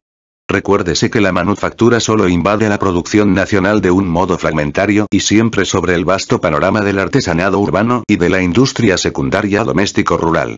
Aunque elimine a esta bajo ciertas formas, en determinadas ramas industriales y en algunos puntos, vuelve a ponerla en pie en otros en que ya estaba destruida, pues necesita de ella para transformar la materia prima hasta cierto grado de elaboración. La manufactura hace brotar, por tanto, una nueva clase de pequeños campesinos que solo se dedican a la agricultura como empleo secundario, explotando como oficio preferente un trabajo industrial, para vender su producto a la manufactura, ya sea directamente o por mediación de un comerciante. He aquí una de las causas, aunque no la fundamental, de un fenómeno que al principio desorienta a quien estudia la historia de Inglaterra. Desde el último tercio del siglo XV, se escuchan en ella quejas constantes, interrumpidas solo a intervalos, sobre los progresos del capitalismo en la agricultura y la destrucción progresiva de la clase campesina. Por otra parte, esta clase campesina reaparece constantemente, aunque en número más reducido y en situación cada vez peor. La razón principal de esto está en que en Inglaterra tan pronto predomina la producción de trigo como la ganadería, según los períodos, y con el tipo de producción oscila el volumen de las industrias rurales. Solo la gran industria aporta, con la maquinaria, la base constante de la agricultura capitalista, expropia radicalmente a la inmensa mayoría de la población del campo y remata el divorcio entre la agricultura y la industria doméstico-rural, cuyas raíces, la industria de hilados y tejidos, arranca. Solo ella conquista, por tanto, el capital industrial que necesita, el mercado interior íntegro. 6. Génesis del capitalista industrial. La génesis del capitalista industrial no se desarrolla de un modo tan lento y paulatino como la del arrendatario. Es indudable que ciertos pequeños maestros artesanos, y, todavía más, ciertos pequeños artesanos independientes, e incluso obreros asalariados, se convirtieron en pequeños capitalistas, y luego, poco a poco, mediante la explotación del trabajo asalariado en una escala cada vez mayor y la acumulación consiguiente, en capitalistas sans frase. En el período de infancia de la producción capitalista, ocurría no pocas veces lo que en los años de infancia de las ciudades medievales, en que el problema de saber cuál de los siervos huidos llegaría a ser el amo y cuál el criado se dirimía las más de las veces por el orden de fechas en que se escapaban. Sin embargo, la lentitud de este método no respondía en modo alguno a las exigencias comerciales del nuevo mercado mundial, creado por los grandes descubrimientos de fines del siglo XV. Pero la Edad Media había legado dos formas distintas de capital, que alcanzan su sazón en los más diversos tipos económicos de sociedad y que antes de llegar la era de la producción capitalista son consideradas como el capital por antonomasia, el capital usuario y el capital comercial. En la actualidad, toda la riqueza de la sociedad se concentra primeramente en manos del capitalista, este paga a la renta al terrateniente, el salario al obrero y los impuestos y tributos al recaudador de contribuciones, quedándose para sí con una parte grande, que en realidad es la mayor y que, además, tiende a crecer diariamente, del producto anual del trabajo. Ahora, el capitalista puede ser considerado como el que se apropia de primera mano toda la riqueza social, aunque ninguna ley le haya transferido este derecho de apropiación. Este cambio de propiedad debe su origen al cobro de intereses por el capital, y es harto curioso que los legisladores de toda Europa hayan querido evitar esto con leyes contra la usura. El poder del capitalista sobre la riqueza toda del país es una completa revolución en el derecho de propiedad, ¿y qué ley o qué serie de leyes la originó? Mejor habría sido decir que las revoluciones no se hacen con leyes. El régimen feudal, en el campo, y en la ciudad el régimen gremial, impedían al dinero capitalizado en la usura y en el comercio convertirse en capital industrial. Estas barreras desaparecieron con el licenciamiento de las huestes feudales y con la expropiación y desahucio parciales de la población campesina. Las nuevas manufacturas habían sido construidas en los puertos marítimos de exportación o en lugares del campo alejados del control de las antiguas ciudades y de su régimen gremial. De aquí la lucha rabiosa entablada en Inglaterra entre los corporate towns y los nuevos viveros industriales. El descubrimiento de los yacimientos de oro y plata de América, la cruzada de exterminio, esclavización y sepultamiento en las minas de la población aborigen, el comienzo de la conquista y el saqueo de las Indias Orientales, la conversión del continente africano en cazadero de esclavos negros. Son todos hechos que señalan los albores de la era de producción capitalista. Estos procesos idílicos representan otros tantos factores fundamentales en el movimiento de la acumulación originaria. Tras ellos, pisando sus huellas, viene la guerra comercial de las naciones europeas, cuyo escenario fue el planeta entero. Rompe el fuego con el alzamiento de los Países Bajos, sacudiendo el yugo de la dominación española, cobra proporciones gigantescas en Inglaterra con la guerra anti-jacobina, sigue ventilándose en China, en las guerras del opio, etc.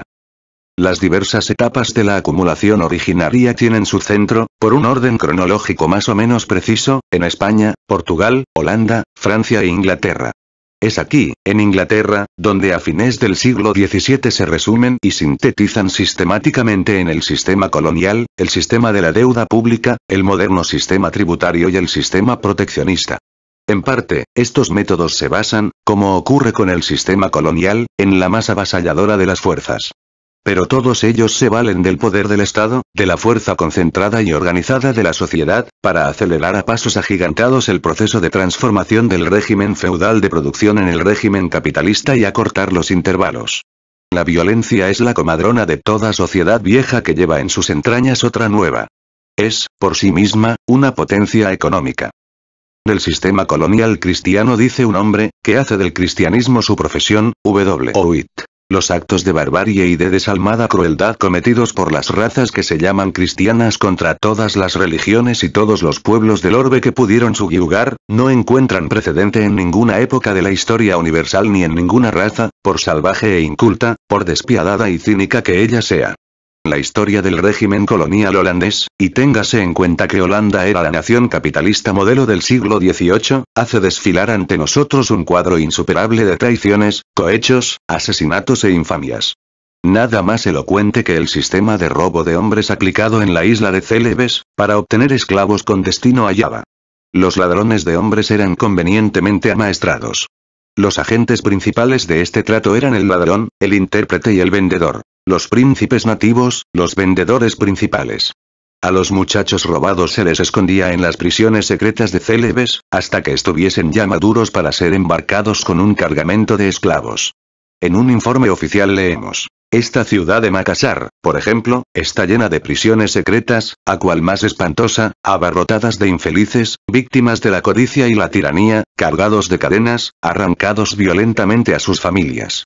Para apoderarse de Malaca, los holandeses sobornaron al gobernador portugués. Este les abrió las puertas de la ciudad en 1641. Los invasores corrieron enseguida a su palacio y le asesinaron, para de este modo poder renunciar al pago de la suma convenida por el servicio, que eran 21,875 libras esterlinas. A todas partes les seguía la devastación y la despoblación. Banjuangi, provincia de Java, que en 1750 contaba más de 80.000 habitantes, había quedado reducida en 1811 a 8.000.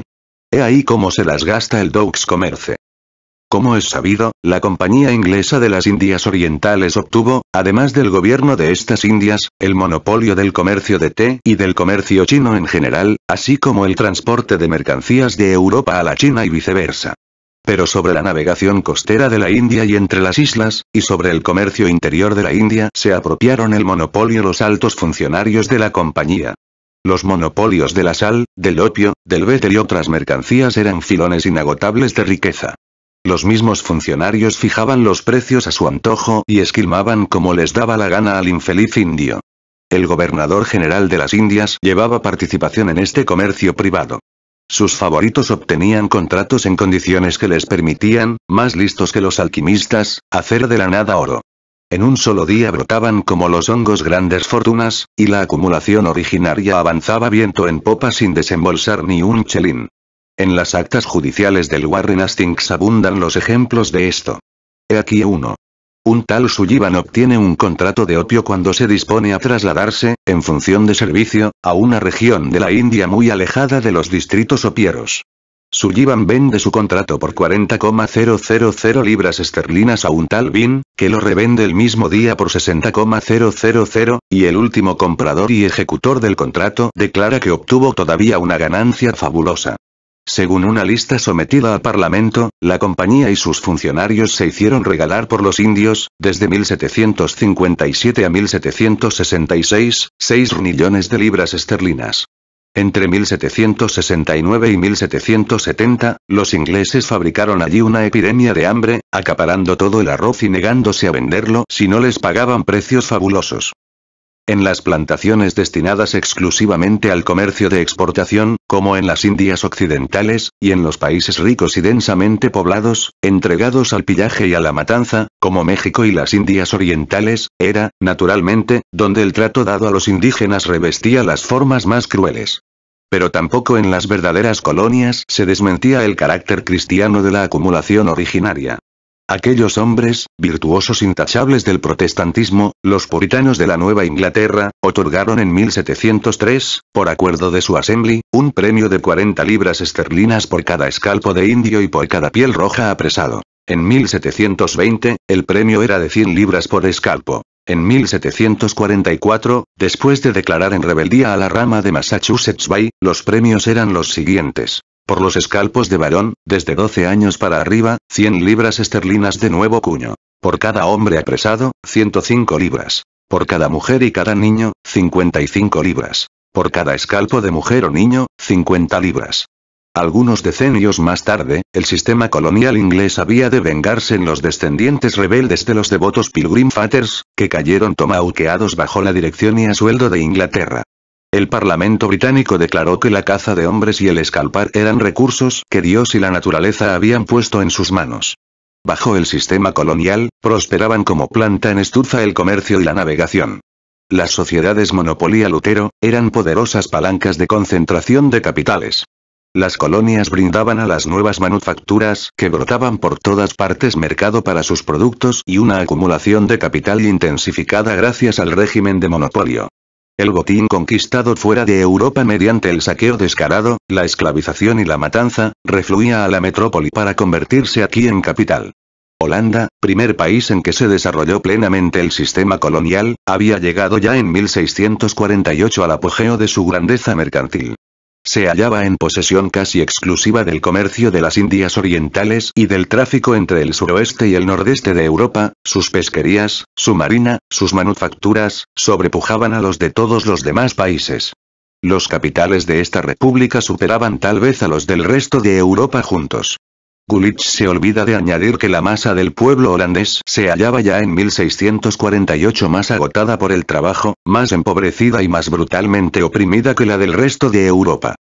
Hoy, la supremacía industrial lleva consigo la supremacía comercial. En el verdadero período manufacturero sucedía lo contrario. Era la supremacía comercial la que daba el predominio en el campo de la industria. De aquí el papel predominante que en aquellos tiempos desempeñaba el sistema colonial.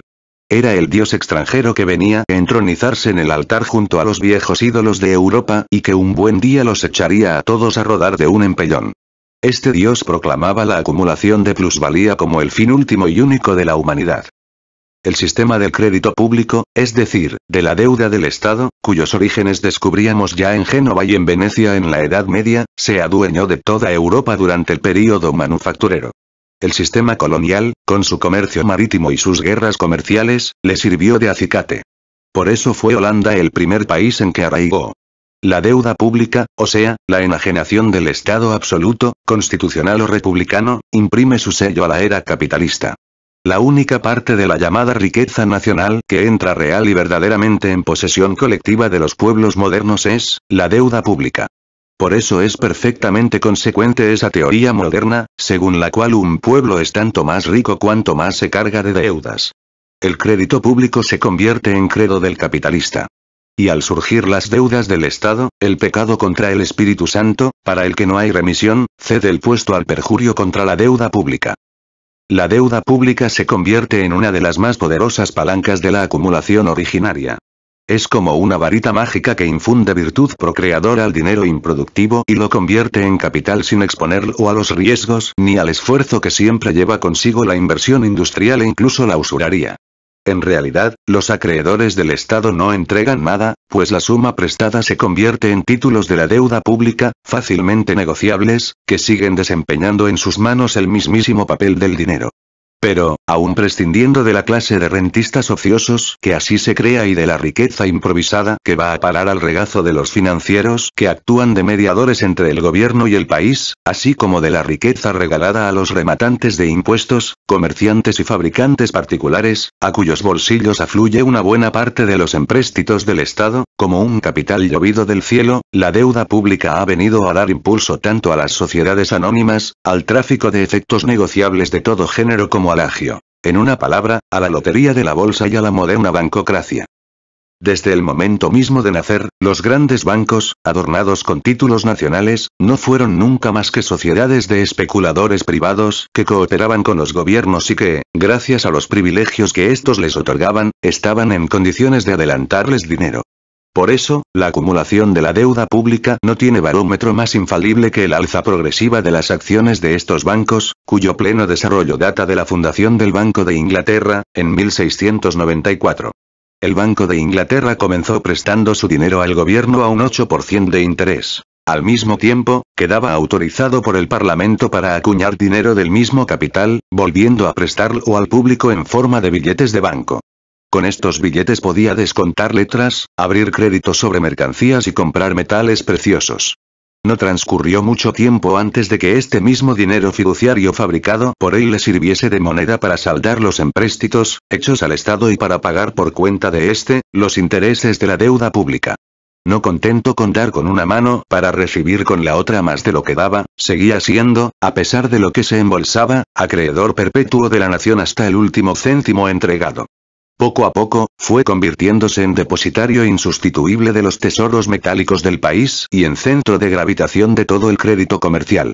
Por los años en que Inglaterra dejaba de quemar brujas, comenzaba a colgar falsificadores de billetes de banco. ¿Qué impresión producía a las gentes de la época la súbita aparición de este monstruo de bancócratas, financieros, rentistas, corredores, agentes y lobos de bolsa? Lo atestiguan las obras de aquellos años, como por ejemplo las de Bolingbroke. Con la deuda pública, surgió un sistema internacional de crédito, detrás del cual se esconde con frecuencia, en tal o cual pueblo, una de las fuentes de la acumulación originaria. Así, por ejemplo, las infamias del sistema de rapiña seguido en Venecia constituyen una de esas bases ocultas de la riqueza capitalista de Holanda, a quien la Venecia decadente prestaba grandes sumas de dinero.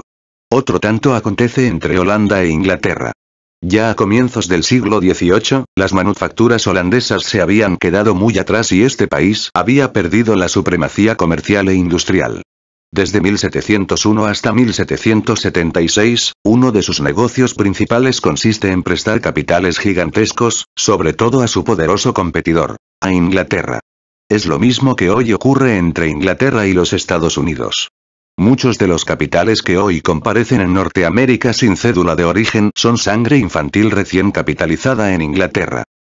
Como la deuda pública tiene que ser respaldada por los ingresos del Estado, que han de cubrir los intereses y demás pagos anuales, el sistema de los empréstitos públicos tenía que tener forzosamente su complemento en el moderno sistema tributario. Los empréstitos permiten a los gobiernos hacer frente a gastos extraordinarios sin que el contribuyente se dé cuenta de momento, pero provocan, a la larga, un recargo en los tributos. A su vez, el recargo de impuestos que trae consigo la acumulación de las deudas contraídas sucesivamente obliga al gobierno a emitir nuevos empréstitos, en cuanto se presentan nuevos gastos extraordinarios. El sistema fiscal moderno, que gira todo él en torno a los impuestos sobre los artículos de primera necesidad, y por tanto a su encarecimiento, lleva en sí mismo, como se ve, el resorte propulsor de su progresión automática.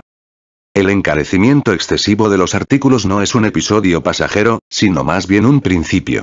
Por eso en Holanda, primer país en que se puso en práctica este sistema, el gran patriota de Witt lo ensalza en sus máximas como el mejor sistema imaginable para hacer al obrero sumiso, frugal, aplicado y agobiado de trabajo. Pero, aquí no nos interesan tanto los efectos aniquiladores de este sistema en cuanto a la situación de los obreros asalariados como la expropiación violenta que supone para el campesino, el artesano, en una palabra, para todos los sectores de la pequeña clase media. Acerca de esto no hay discrepancia, ni siquiera entre los economistas burgueses. Y a reforzar la eficacia expropiadora de este mecanismo, por si aún fuese poca, contribuye el sistema proteccionista, que es una de las piezas que lo integran.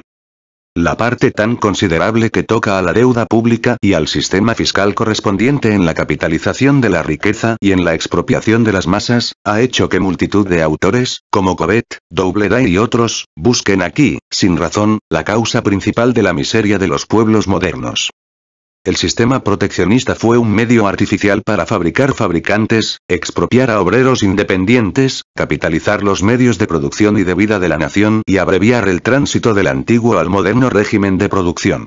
Los estados europeos se disputaron la patente de este invento y, una vez puestos al servicio de los acumuladores de plusvalía, abrumaron a su propio pueblo y a los extraños, para conseguir aquella finalidad, con la carga indirecta de los aranceles protectores, con el fardo directo de las primas de exportación, etc. En los países secundarios sometidos a otros, se exterminó violentamente toda la industria, como hizo por ejemplo Inglaterra con las manufacturas laneras en Irlanda.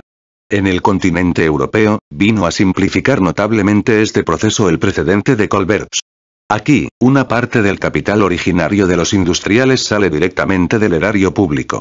¿Para qué?, exclama Mirabeau, ir a buscar tan lejos la causa del esplendor manufacturero de Sajonia antes de la Guerra de los 7 años?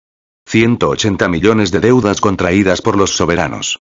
El sistema colonial, la deuda pública, la montaña de impuestos, el proteccionismo, las guerras comerciales, etc., todos estos vástagos del verdadero período manufacturero se desarrollaron en proporciones gigantescas durante los años de infancia de la gran industria.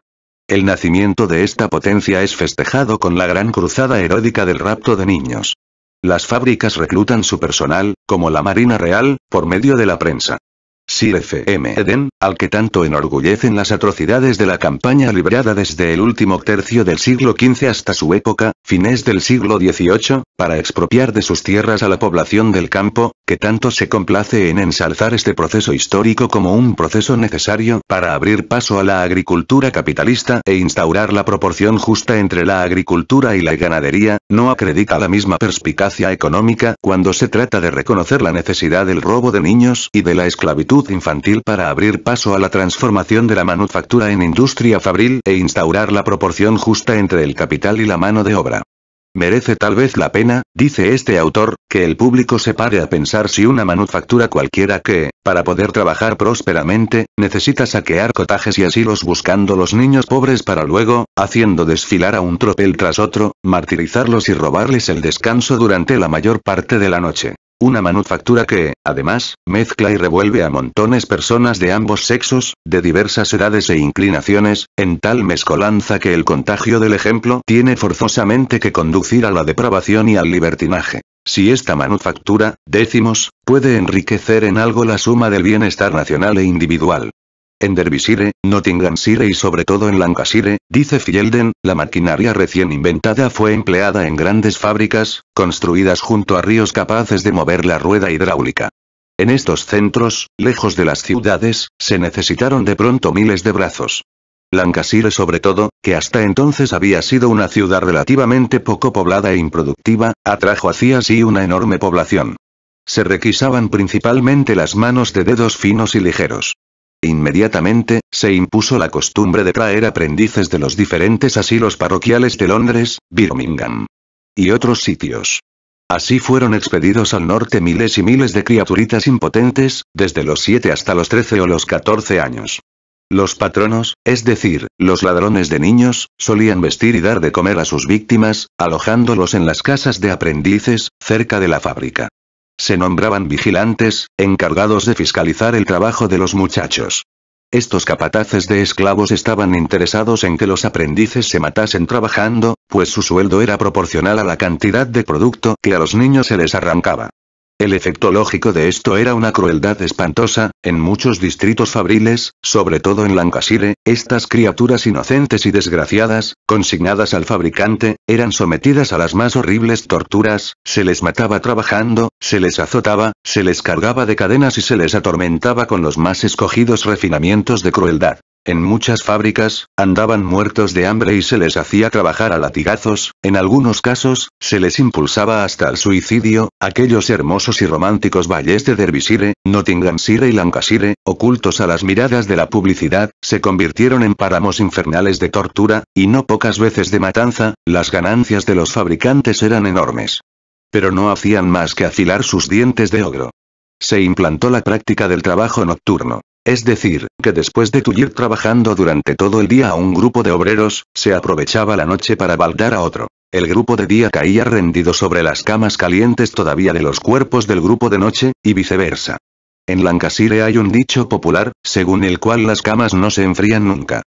Con los progresos de la producción capitalista durante el período manufacturero, la opinión pública de Europa perdió los últimos vestigios de pudor y de conciencia que aún le quedaban. Los diversos países se jactaban cínicamente de todas las infamias que podían servir de medios de acumulación de capital. Basta leer, por ejemplo, los ingenuos anales del comercio, del intachable A. Anderson. En ellos se proclama a los cuatro vientos, como un triunfo de la sabiduría política de Inglaterra, que, en la paz de Utrecht, este país arrancó a los españoles, por el Tratado de Asiento, el privilegio de poder explotar también entre África y la América española la trata de negros, que hasta entonces solo podía explotar entre África y las Indias occidentales inglesas. Inglaterra obtuvo el privilegio de suministrar a la América española, hasta 1743, 4,800 negros al año. Este comercio servía, a la vez, de pabellón oficial para cubrir el contrabando británico. Liverpool se engrandeció gracias al comercio de esclavos. Este comercio era su método de acumulación originaria. Y todavía es hoy el día en que los honrados liverpoolenses cantan como Píndaro a la trata de esclavos, véase la citada obra del Dr. Aikin, publicada en 1795, que exalta hasta la pasión el espíritu comercial y emprendedor, produce famosos navegantes y arroja enormes beneficios. En 1730, Liverpool dedicaba 15 barcos al comercio de esclavos. En 1751 eran ya 53. En 1760, 74. En 1770, 96, y en 1792, 132. A la par que implantaba en Inglaterra la esclavitud infantil, la industria algodonera servía de acicate para convertir el régimen más o menos patriarcal de esclavitud de los Estados Unidos en un sistema comercial de explotación. En general, la esclavitud encubierta de los obreros asalariados en Europa exigía, como pedestal, la esclavitud sans phrase en el Nuevo Mundo. Tanta emoliserat para dar rienda suelta a las leyes naturales y eternas del régimen de producción capitalista, para consumar el proceso de divorcio entre los obreros y las condiciones de trabajo, para transformar en uno de los polos, los medios sociales de producción y de vida en capital, y en el polo contrario la masa del pueblo en obreros asalariados, en pobres trabajadores y libres, este producto artificial de la historia moderna. Si el dinero, según Augier, nace con manchas naturales de sangre en un carrillo, el capital viene al mundo chorreando sangre y lodo por todos los poros, desde los pies a la cabeza. 7. Tendencia histórica de la acumulación capitalista. ¿A qué tiende la acumulación originaria del capital, es decir, su génesis histórica? Cuando no se limita a convertir directamente al esclavo y al siervo de la gleba en obrero asalariado, determinando por tanto un simple cambio de forma, la acumulación originaria significa pura y exclusivamente la expropiación del productor directo, o lo que es lo mismo, la destrucción de la propiedad privada basada en el trabajo. La propiedad privada, por oposición a la propiedad social, colectiva, solo existe allí donde los instrumentos de trabajo y las condiciones externas de éste pertenecen en propiedad a los particulares. Pero el carácter de la propiedad privada es muy distinto, según que estos particulares sean obreros o personas que no trabajen. Las infinitas modalidades que a primera vista presenta este derecho son todas situaciones intermedias que oscilan entre estos dos extremos. La propiedad privada del trabajador sobre sus medios de producción es la base de la pequeña industria y esta una condición necesaria para el desarrollo de la producción social y de la libre individualidad del propio trabajador. Cierto es que este sistema de producción existe también bajo la esclavitud, bajo la servidumbre de la gleba y en otros regímenes de anulación de la personalidad.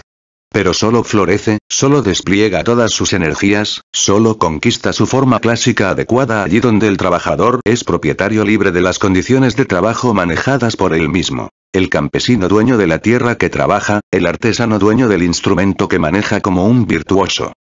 Este régimen supone la diseminación de la tierra y de los demás medios de producción. Excluye la concentración de estos, y excluye también la cooperación, la división del trabajo dentro de los mismos procesos de producción, la conquista y regulación social de la naturaleza, el libre desarrollo de las fuerzas sociales productivas. Solo es compatible con los estrechos límites elementales, primitivos, de la producción y la sociedad. Querer eternizarlo equivaldría, como acertadamente dice Pekeur, a decretar la mediocridad general. Al llegar a un cierto grado de progreso, él mismo alumbra los medios materiales para su destrucción. A partir de este momento, en el seno de la sociedad se agitan fuerzas y pasiones que se sienten cohibidas por él. Hácese necesario destruirlo, y es destruido. Su destrucción, la transformación de los medios de producción individuales y desperdigados en medios sociales y concentrados de producción, y, por tanto, de la propiedad raquítica de muchos en propiedad gigantesca de pocos, o lo que es lo mismo, la expropiación que priva a la gran masa del pueblo de la tierra y de los medios de vida e instrumentos de trabajo, esta espantosa y difícil expropiación de la masa del pueblo, forma la prehistoria del capital. Abarca toda una serie de métodos violentos, entre los cuales solo hemos pasado revista aquí, como métodos de acumulación originaria del capital, a los más importantes y memorables. La expropiación del productor directo se lleva a cabo con el más despiadado vandalismo y bajo el acicate de las pasiones más infames, más sucias, más mezquinas y más odiosas. La propiedad privada fruto del propio trabajo y basada, por así decirlo, en la compenetración del obrero individual e independiente con sus condiciones de trabajo, es devorada por la propiedad privada capitalista, basada en la explotación de trabajo ajeno, aunque formalmente libre. Una vez que este proceso de transformación corroe suficientemente, en profundidad y en extensión, la sociedad antigua. Una vez que los trabajadores se convierten en proletarios y sus condiciones de trabajo en capital. Una vez que el régimen capitalista de producción se mueve ya por sus propios medios, el rumbo ulterior de la socialización del trabajo y de la transformación de la tierra y demás medios de producción en medios de producción explotados socialmente, es decir, colectivos, y, por tanto, la marcha ulterior de la expropiación de los propietarios privados, cobra una forma nueva. Ahora, ya no se trata de expropiar al trabajador independiente, sino de expropiar al capitalista explotador de numerosos trabajadores. Esta expropiación la lleva a cabo el juego de las leyes inmanentes de la propia producción capitalista, la centralización de los capitales. Cada capitalista desplaza a otros muchos. Paralelamente con esta centralización del capital o expropiación de muchos capitalistas por unos pocos, se desarrolla en una escala cada vez mayor la forma cooperativa del proceso de trabajo, la aplicación técnica consciente de la ciencia, la explotación sistemática y organizada de la tierra, la transformación de los medios de trabajo en medios de trabajo utilizables solo colectivamente, la economía de todos los medios de producción al ser empleados como medios de producción de un trabajo combinado, social, la absorción de todos los países por la red del mercado mundial y, como consecuencia de esto, el carácter internacional del régimen capitalista. Conforme disminuye progresivamente el número de magnates capitalistas que usurpan y monopolizan este proceso de transformación, crece la masa de la miseria, de la opresión, del esclavizamiento, de la degeneración, de la explotación. Pero crece también la rebeldía de la clase obrera, cada vez más numerosa y más disciplinada, más unida y más organizada por el mecanismo del mismo proceso capitalista de producción. El monopolio del capital se convierte en grillete del régimen de producción que ha crecido con él y bajo él. La centralización de los medios de producción y la socialización del trabajo llegan a un punto en que se hacen incompatibles con su envoltura capitalista. Esta salta hecha añicos. Ha sonado la hora final de la propiedad privada capitalista. Los expropiadores son expropiados. El sistema de apropiación capitalista que brota del régimen capitalista de producción, y por tanto la propiedad privada capitalista, es la primera negación de la propiedad privada individual, basada en el propio trabajo. Pero la producción capitalista engendra, con la fuerza inexorable de un proceso natural, su primera negación. Es la negación de la negación. Esta no restaura la propiedad privada ya destruida, sino una propiedad individual que recoge los progresos de la era capitalista. Una propiedad individual basada en la cooperación y en la posesión colectiva de la tierra y de los medios de producción producidos por el propio trabajo. La transformación de la propiedad privada dispersa y basada en el trabajo personal del individuo en propiedad privada capitalista fue, naturalmente, un proceso muchísimo más lento, más duro y más difícil, que será la transformación de la propiedad capitalista, que en realidad descansa ya sobre métodos sociales de producción, en propiedad social. Allí, se trataba de la expropiación de la masa del pueblo por unos cuantos usurpadores. Aquí, de la expropiación de unos cuantos usurpadores por la masa del pueblo.